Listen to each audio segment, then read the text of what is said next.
Ben moi, je vous propose qu'on commence pour être dans les temps. Ça vous va?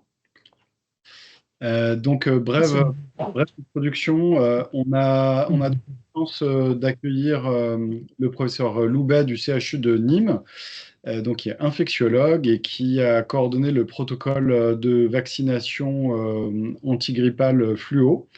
Ce protocole a bénéficié du soutien de deux réseaux, donc le réseau de vaccination et du réseau Force pour sa réalisation, notamment en sollicitant les différents CSO pour les inclusions et le suivi des patients. Donc, on a abouti collectivement à un PHRC qui a commencé et qui a terminé, à une publication en cours qui va être soumise, j'imagine, la semaine prochaine et j'espère à d'autres collaborations avec le professeur Loubet. Donc, bah, on va te donner la parole et puis j'imagine on aura le temps pour quelques questions à la fin de ta présentation. Oui, tout à fait. Merci Sébastien. Bonjour à tous.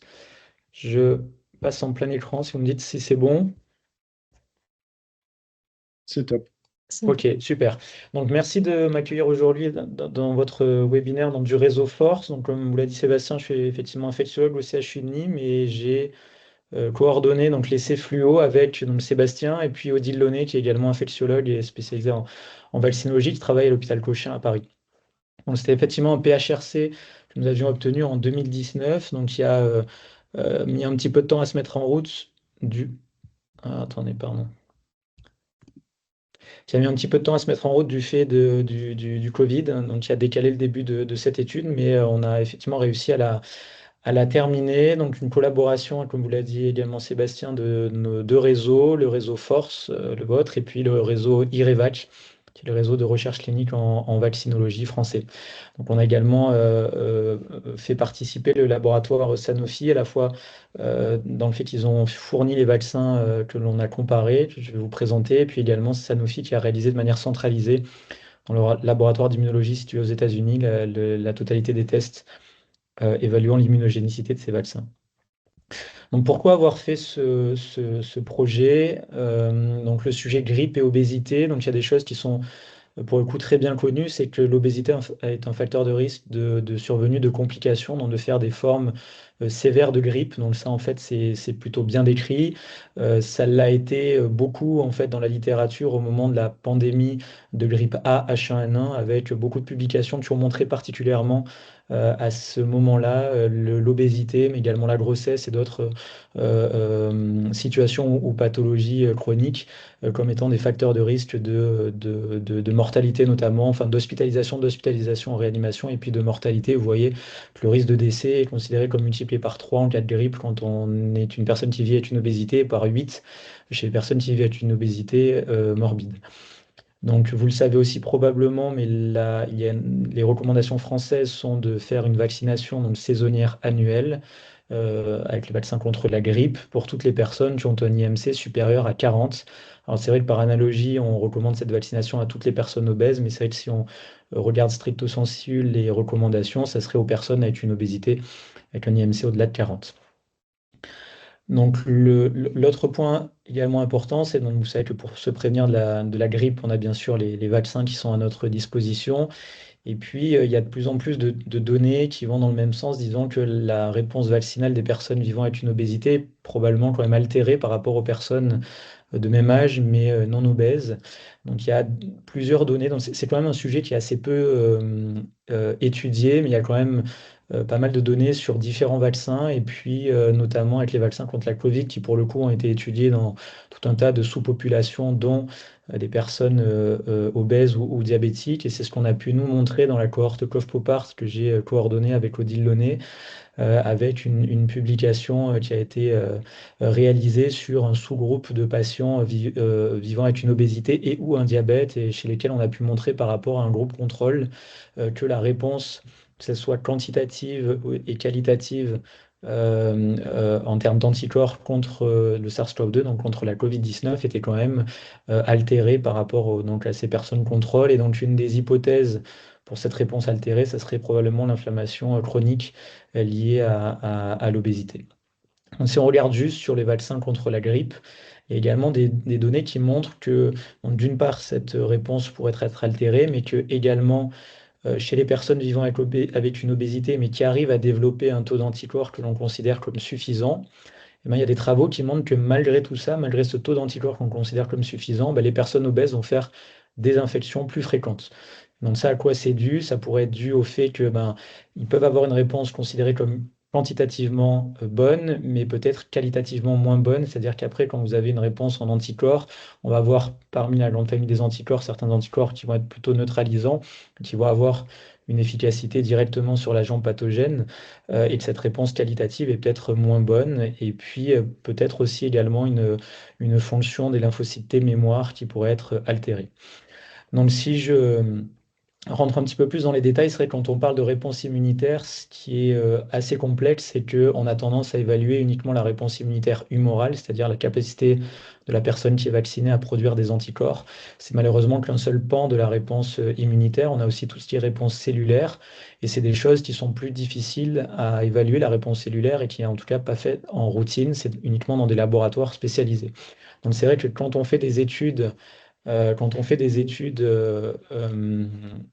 excusez-moi, quand on fait des études pour évaluer la réponse immunitaire, ben, on a tendance à évaluer uniquement la réponse humorale. Donc, on réalise des sérologies, et ce qui est finalement le plus simple, mais qui n'est pas toujours adapté si on veut avoir une image complète de la réponse immunitaire.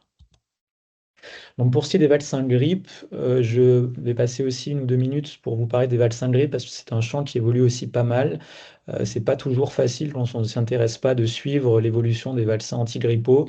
Ce qu'il faut que vous reteniez, c'est que vous avez sur la gauche, là dans cette figure, en fait un peu toutes les différentes plateformes technologiques qui sont utilisées pour faire des vaccins contre la grippe. Ce qu'il faut savoir, c'est que nous, les vaccins qu'on a principalement sont des vaccins qu'on considère comme inactivés, qui sont pour être développés. On prend des virus qu'on a sélectionnés. Vous savez que la composition des vaccins change chaque hiver. Qu'on prend des virus qu'on a sélectionnés, qu'on les cultive sur des œufs, enfin, sur des embryons de poules.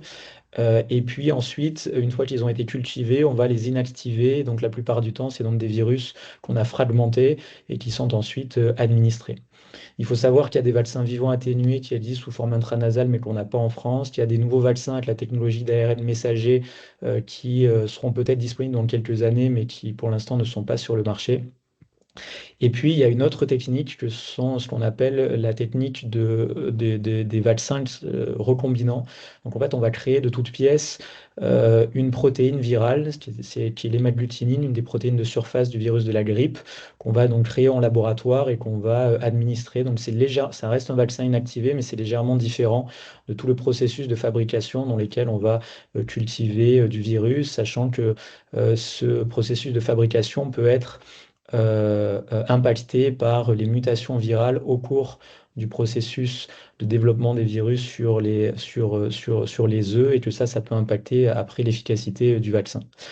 Et donc, ce qu'on sait, c'est que les vaccins, donc ceux-là, là, les vaccins qu'on considère comme standards, n'ont pas une efficacité qui est excellente. On considère en général que l'efficacité est de l'ordre de 50 à 60% les bonnes années, c'est-à-dire quand il n'y a pas de discordance entre les souches dans le vaccin et les souches qui circulent. Et ça, c'est des chiffres qu'on a chez les personnes jeunes sans comorbidité. Donc, depuis, les industriels essaient de parer un petit peu à cette pas très bonne efficacité des vaccins antigrippaux en essayant de développer des vaccins qu'on appelle améliorés. Donc pour améliorer l'immunogénicité, c'est-à-dire la réponse immunitaire et l'efficacité, donc la protection clinique, on a plusieurs solutions. On peut utiliser des adjuvants. Donc l'adjuvant, le but de l'adjuvant, c'est d'augmenter la réponse immunitaire et surtout de la faire durer. On peut augmenter la dose d'antigène. Et donc ça, c'est le cas d'un des vaccins développés par Sanofi, qui est le vaccin Efluelda, qui est disponible en France et qui est recommandé chez les plus de 65 ans. C'est un vaccin qui est 4 fois plus dosé, donc il y a 4 fois plus de doses d'antigène qu'un vaccin à dose standard. Et puis, il y a cette nouvelle technologie dont je vous ai parlé, qui est la protéine recombinante. Donc justement, toujours le même laboratoire Sanofi a développé un vaccin qui s'appelle Supemtech, qui n'est pas disponible pour l'instant en France, mais qui l'est aux États-Unis ou au Royaume-Uni, par exemple. Donc l'intérêt de ce vaccin Supemtech, il est double. D'une part, ils ont augmenté la dose d'antigène, qui est 3 fois plus importante que dans un vaccin à dose standard. Là, vous savez que dans les vaccins, chaque année, on utilise des vaccins qui sont quadrivalents. Enfin, maintenant, on va revenir à des formulations trivalentes, c'est-à-dire qu'un vaccin antigrippal va être actif sur 3 ou 4 souches de grippe qui sont des grippes de type A et des grippes de type B. Donc pour chacune de ces souches antigrippales, ils ont donc multiplié la dose d'antigène par un vaccin à dose standard et ils utilisent la technique recombinante dont je vous ai parlé. Et donc ça, ce vaccin a été évalué dans une population adulte de plus de 50 ans par rapport au vaccin standard. C'est déjà une publication qui date d'il y a plus de 10 ans, quasiment 10 ans, et qui montre que ce vaccin recombinant a une efficacité supérieure au vaccin à dose standard de l'ordre de plus 30%. Donc c'est une efficacité relative. Donc l'intérêt de ce vaccin, et vous l'avez vu, a été montré dans des populations plutôt âgées. Donc, nous, l'idée du protocole, c'était d'évaluer l'immunogénicité donc, de ce fameux vaccin recombinant plus fortement dosé par rapport au vaccin antigrippal donc inactivé, développé à base d'œufs, donc c'est le processus que je vous ai expliqué, à dose standard. Donc on compare ce nouveau vaccin au vaccin classiquement utilisé dans une population d'adultes vivant avec une obésité sévère. Donc il s'agissait d'un essai qui a été donc randomisé en ouvert, multicentrique, dans lequel on a inclus donc, des adultes vivant avec une obésité sévère, donc avec un IMC minimal de 35 km², n'ayant pas reçu de vaccination antigrippale dans les 6 derniers mois. Donc ces individus étaient randomisés pour recevoir donc, soit le vaccin inactivé quadrivalent standard, donc qui était le Valsylgripe tétra, soit le vaccin dont je vous ai parlé, le recombinant fortement dosé, qui était le vaccin dont Supemtel, c'est le nom commercial. Donc on a stratifié les patients à la fois sur le centre, sur l'âge, en moins de 50 ans, plus de 50 ans, et sur l'IMC, donc des patients qui avaient un IMC entre 35 et 40, et ceux qui avaient un IMC supérieur à 40. Donc l'essai s'est réalisé, donc je vous l'ai dit, un peu plus tardivement par rapport à ce qui était prévu en raison de la pandémie de Covid-19. Donc on a réalisé l'essai sur une période de 6 mois entre novembre 2022 et mars 2023, donc 15 centres en France métropolitaine. Donc je vous les liste pas tous, mais donc vous avez 3 centres de la PHP et quelques centres après répartis sur le territoire, donc principalement des centres dans lesquels les recrutements étaient faits via l'intermédiaire d'un CSO et pour un ou deux centres dans les centres plutôt orientés REVAC, donc le réseau de recherche en vaccinologie. Donc l'objectif principal de l'essai était donc purement immunologique, c'est-à-dire qu'on pourra y revenir, mais ça fait partie des limites de l'étude, mais l'objectif principal, c'était vraiment d'évaluer l'immunogénicité. Et puis, on a pu comparer dans un deuxième temps l'efficacité clinique, mais ce n'est pas du tout un essai qui était prévu pour et surtout dimensionné pour comparer une efficacité clinique, c'est-à-dire la protection du nouveau vaccin à l'essai contre des grippes prouvées cliniquement. Pour ça, il faut inclure un nombre de personnes et d'individus dans les essais qui est très important, c'est plusieurs milliers de personnes. Ce n'est pas du tout la taille de notre essai. Donc nous, vraiment, c'était comparer l'immunogénicité, donc la réponse immunitaire, donc un mois après l'administration, donc soit du vaccin standard, soit du vaccin fortement dosé recombinant. Et donc le critère de jugement principal qu'on a utilisé, c'est le ratio des moyennes géométriques des titres d'anticorps anti-hémagglutinine. Donc c'est donc un critère de jugement qui est très classique pour des essais vaccinaux, c'est-à-dire on évalue les titres en anticorps qui sont développés par les personnes qui sont vaccinées 28 jours, donc globalement un mois après avoir reçu le vaccin à l'essai ou les vaccins à l'essai. Et donc les anticorps anti-hémagglutinine, c'est là aussi des anticorps qu'on dose systématiquement et c'est ceux-là que sont dosés quand vous demandez une sérologie simplex contre la grippe. Et donc le ratio, donc on a comparé le ratio de cette moyenne géométrique des titres d'anticorps dans le groupe de ceux qui avaient reçu donc, le vaccin recombinant qu'on va définir comme RIV dans la suite de la présentation des données par rapport au vaccin standard, donc le SD, dans la suite des données. Pour ça, pour chacune des souches de grippe qui étaient compris dans les deux vaccins, donc il y avait la souche A H1N1, une souche A H3N2, une souche B Victoria, une souche B Yamagata. Donc ça, c'était pour le critère principal et l'objectif. Donc les objectifs et critères secondaires étaient de comparer l'immunogénicité toujours, mais sur d'autres critères que le critère principal. Donc d'une part, comparer toujours le ratio des moyennes géométriques des titres, mais cette fois à 6 mois et plus à 1 mois. Donc là, l'intérêt, c'est également de voir si on a une durabilité de la réponse. Comparer le taux de séroconversion. Donc le taux de séroconversion, c'est le nombre d'individus qui vont multiplier leur taux d'anticorps par un facteur 4 entre avant la vaccination et après la vaccination. Donc ça, c'est quelque chose qu'on utilise aussi régulièrement parce que vous savez que comme on rencontre et comme on est vacciné et qu'on rencontre le virus de la grippe régulièrement, enfin à intervalles réguliers, peut-être pas tous les hivers, mais régulièrement, on peut avoir des taux basaux d'anticorps anti-hémagglutinine avant même d'avoir été vacciné. Donc là, l'idée de la séroconversion, c'est de pouvoir comparer une évolution du taux d'anticorps. Il y avait également le facteur de séroconversion et puis les taux de séroprotection. Donc ça aussi, la séroprotection, c'est des choses que on fait classiquement quand on évalue des vaccins anti-grippe. C'est le pourcentage de patients qui atteignent un taux d'anticorps anti-hémagglutinine supérieur à 1 sur 40. Donc voilà, ça, c'est des choses qui sont assez classiques. C'est des facteurs, des critères de jugement qui sont utilisés dans les essais vaccinaux et ça fait partie des checklists de l'OMS quand on évalue des vaccins anti-grippe. On a ensuite comparé l'immunogénicité selon ces différents facteurs en fonction de l'âge, donc plus de 50 ans ou moins de 50 ans, et de l'IMC, donc 35 à 40 ou plus de 40. On a comparé également la sécurité en termes notamment d'effets indésirables attendus, c'est ce qu'on appelle la réactogénicité. Donc, dans les essais vaccinaux, c'est assez classique. On s'attend à ce qu'il y ait à la fois de la réactogénicité locale, donc c'est-à-dire au point d'injection, on va regarder dans les 7 jours qui suivent l'injection si les patients ont eu des douleurs, rougeurs, gonflements, et puis la réactogénicité générale qui peut arriver aussi après n'importe quelle vaccination. Et donc, on va comparer des événements plus généraux comme la fièvre, des frissons, des courbatures. Et puis, donc ça, c'est dans les 7 jours, c'est ce qu'on appelle des événements attendus. Et puis, des événements non attendus, c'est-à-dire la survenue potentielle d'événements indésirables graves qui pourraient être reliés à la vaccination. Et ça, donc, on les a évalués sur toute la durée de suivi de l'étude qui était de 6 mois. Et puis enfin, même si je vous l'ai dit en introduisant, c'est pas l'objectif de cet essai n'était pas de comparer une efficacité clinique. On a malgré tout regardé s'il y avait des syndromes grippaux et de la grippe différents entre les deux bras. Donc le design, bah, je vous l'ai dit, c'était quelque chose qui était assez simple. Les patients étaient randomisés pour recevoir un des deux vaccins. Il y avait une visite à l'inclusion, une visite 1 mois après la vaccination, une visite 6 mois après la vaccination. Donc à ces 3 points, M0, M1, M6, il y avait des analyses immunologiques. Et puis on demandait aux patients, en cas de survenue de syndrome grippaux, de venir faire une visite supplémentaire dans le centre pour qu'ils puissent être vus cliniquement et puis qu'un échantillon, enfin un écouvillon nasopharyngé puisse être réalisé pour voir s'ils avaient la grippe ou éventuellement un autre virus respiratoire. Donc, si on passe maintenant aux résultats, donc on a atteint le nombre de patients que l'on avait calculé initialement. Donc, on a inclus 206 patients qui ont été randomisés, 102 dans le groupe de standard, 104 dans le vaccin recombinant, donc RIV. Vous avez les caractéristiques des patients ici. Donc, on avait un peu plus d'hommes que de femmes. Vous voyez que la médiane d'âge était équivalente dans les groupes de 50 ans.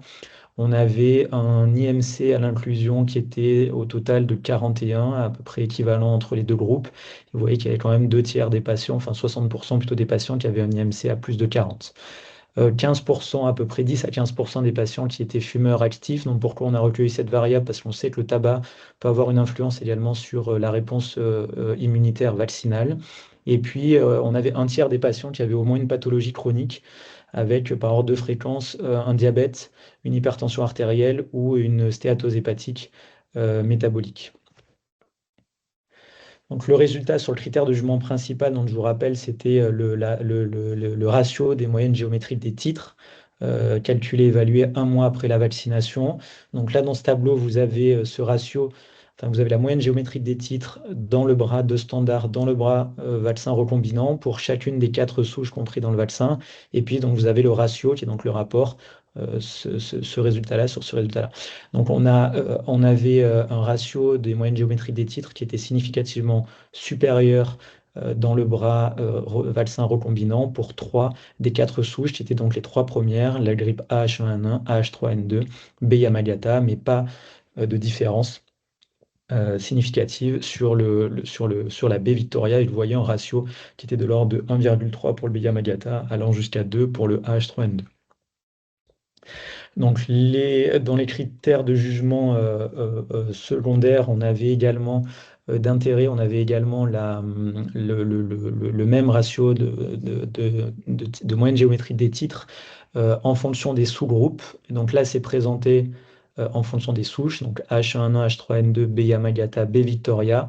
Et donc, vous avez à chaque fois, chez les moins de 50 ans, chez les plus de 50, chez les 35-40 et chez les plus de 40 d'IMC. Et donc, ce qu'on peut constater, je ne vais pas vous détailler tous les résultats, mais vous pouvez retenir qu'on constatait en fait un ratio qui était supérieur chez les individus plus jeunes, donc chez les moins de 50 ans par rapport aux plus de 50, et chez les individus qui avaient une obésité morbide, enfin une obésité avec un IMC supérieur à 40. Et donc ça, c'était vrai dans les trois souches, à l'exception de la dernière, la B Victoria, dans laquelle, de toute façon, on n'avait pas montré de différence globale sur sur le critère de jugement principal. Donc ça, c'était également un point qui nous semblait important à mettre en avant.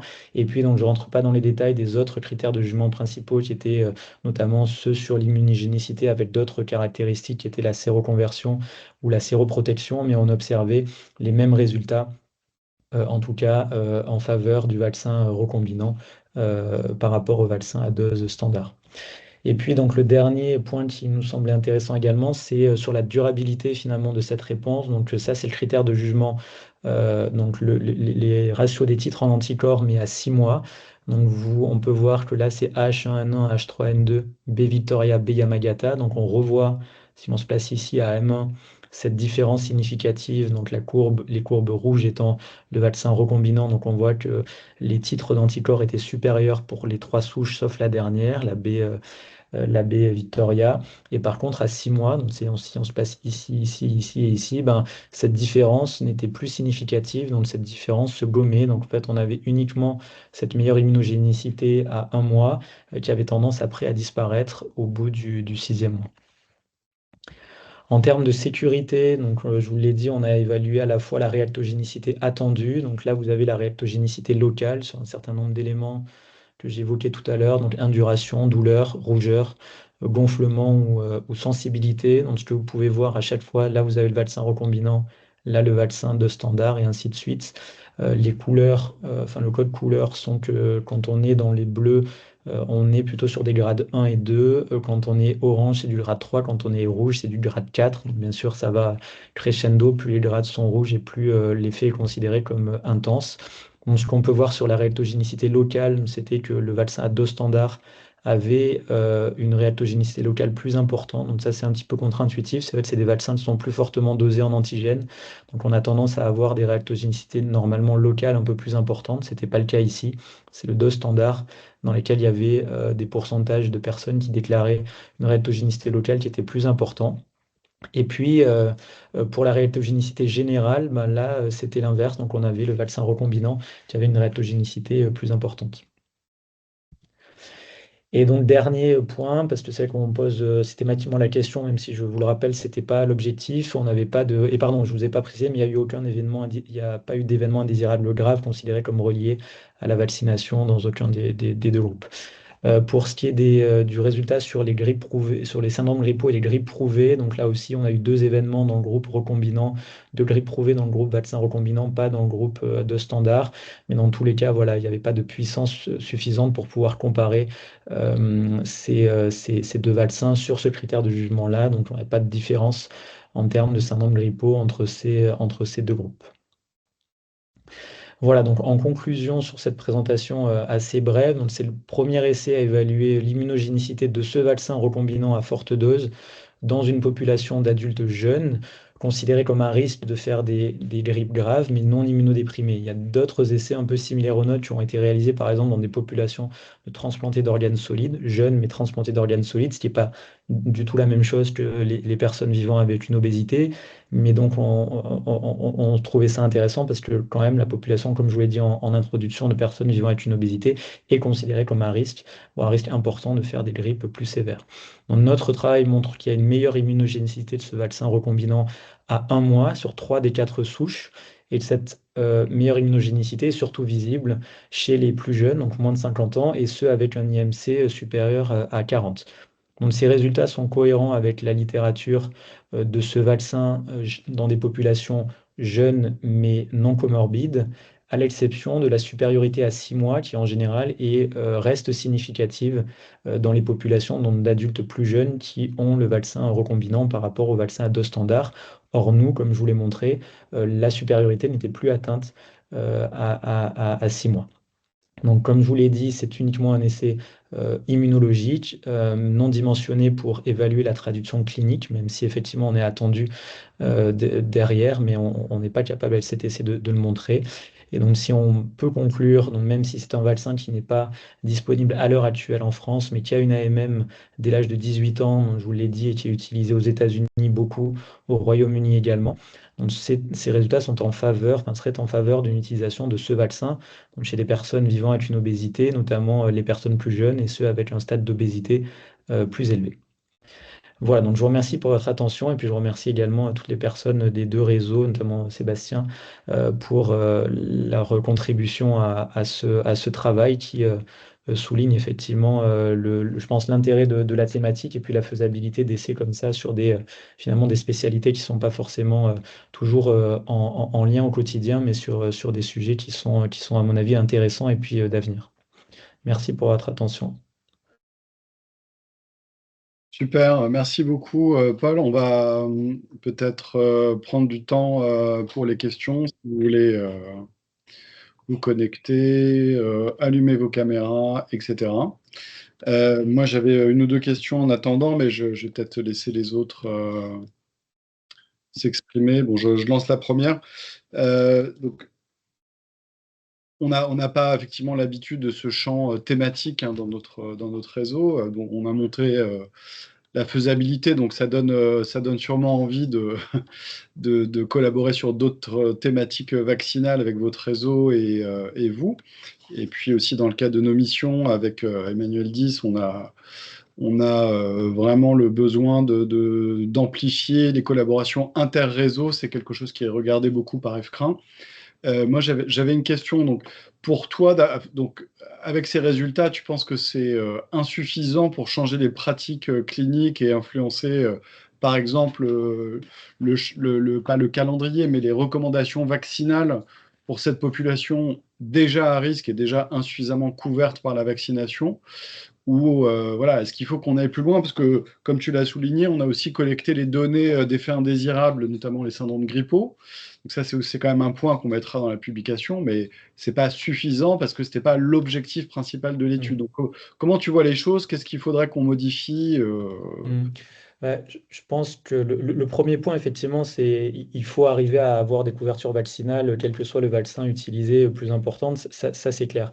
Après, il faut, je pense, aller de plus en plus vers des vaccins améliorés, c'est-à-dire qu'il y a clairement une insuffisance des vaccins considérés comme standards. Il y a deux standards. Donc, on sait maintenant que, d'ailleurs, ça va commencer cet hiver, on recommande systématiquement maintenant, il y a une recommandation de la HAS qui a changé cette année de manière préférentielle les vaccins soit adjuvantés, soit forte dose chez les plus de 65 ans. Donc ça, clairement, c'est une population qui a besoin d'être protégée, qui répond moins bien à la vaccination, d'autant plus qu'elle est âgée. Après, à mon sens, on ne s'intéresse pas suffisamment aux plus jeunes à risque. Donc clairement, les plus jeunes immunodéprimés, eh ben, par exemple, on continue à leur recommander la vaccination avec un vaccin à dose standard. Or, on sait qu'ils ne répondent pas bien à la vaccination et il y a des études américaines qui montrent que le vaccin adjuvanté ou le vaccin forte dose, y répondent mieux. Et les Américains maintenant recommandent chez les transplantés d'organes solides, par exemple, sur la base d'essais, exactement comme le nôtre, d'utiliser un vaccin à plus forte dose chez les transplantés d'organes. En France, nous, pour l'instant, on n'a pas fait ça. Et donc, clairement, je pense qu'on pourrait faire le parallèle avec les populations obèses en disant que voilà, c'est des gens qui sont à risque. On a des données d'immunogénicité. Je ne pense pas qu'on atteindra un jour un essai suffisamment puissant pour montrer une supériorité clinique parce qu'il faudrait inclure, enfin, je sais pas, 3000, 4000 patients par bras. Et en fait, c'est un truc qui va coûter monstrueusement cher. Mais on peut peut-être se contenter d'endpoints qui sont plutôt immunologiques. Et à mon avis, ça vaut le coup de creuser justement la protection d'adultes jeunes, mais à risque. Et dont on sait, dans la littérature en plus, qu'ils ont tendance à peut-être moins bien répondre que les autres à la vaccination. Ok, super. On a une question peut-être de notre collègue docteur Matteo. Oui, bonjour. Moi, je suis immunologiste, donc ça m'intéresse ce que vous avez fait. Je voulais avoir une précision sur est-ce que vous avez pu voir éventuellement s'il y avait des différences dans le switch des réponses anticorps par rapport à ces deux vaccins? Et est-ce qu'on peut envisager, alors ça c'est une question un peu plus utopiste, de changer la route d'injection qui est, si je ne m'abuse, intramusculaire, qui n'est pas super efficace en termes de corrélat de protection dans de futurs essais. Alors, oui, est-ce que vous pouvez me répéter votre première question? J'ai pas bien compris sur le switch des. Est-ce que vous avez pu regarder quels étaient les types d'anticorps produits? Des IgG1, des IgG4, est-ce qu'il y a une différence au niveau du Non, switch d'anticorps produits sur ces deux vaccins? non, non, ça c'est pas quelque chose qui avait été prévu. Et après, sur votre deuxième question, effectivement, c'est aussi un point qui est intéressant probablement, et c'est également dans les populations de personnes vivant avec une obésité. Oui, c'est quelque chose qui pourrait être envisagé, mais voilà, c'est pas quelque chose qu'on avait voulu dans cet essai initialement. Est-ce que pour les néophytes, tu peux juste réexpliquer pourquoi ça fonctionne pas bien sur le B Victoria? Oui, alors c'est quelque chose, enfin on n'a pas d'explication forcément très claire, c'est quelque chose qui est assez constant dans les essais, dans les vaccins contre la grippe. Quels que soient les vaccins améliorés et évalués, il y a toujours en fait cette différence et ce bénéfice avec les vaccins améliorés se voit en général moins sur la souche B Victoria. Donc après, j'ai pas Donc, d'explication. J'en ai discuté avec Sanofi, ils savent pas trop non plus pourquoi sur cette souche-là. Enfin voilà, ça, je ne saurais pas vraiment dire pourquoi. ouais, donc c'est pas spécifique à notre population Non, de patients non, avec non. c'est sévère. Ouais. Ça se voit aussi dans les essais dans lesquels ce vaccin recombinant a été évalué chez les adultes jeunes non comorbides. Il y avait aussi cette absence de différence sur le B Victoria. Ok, ok.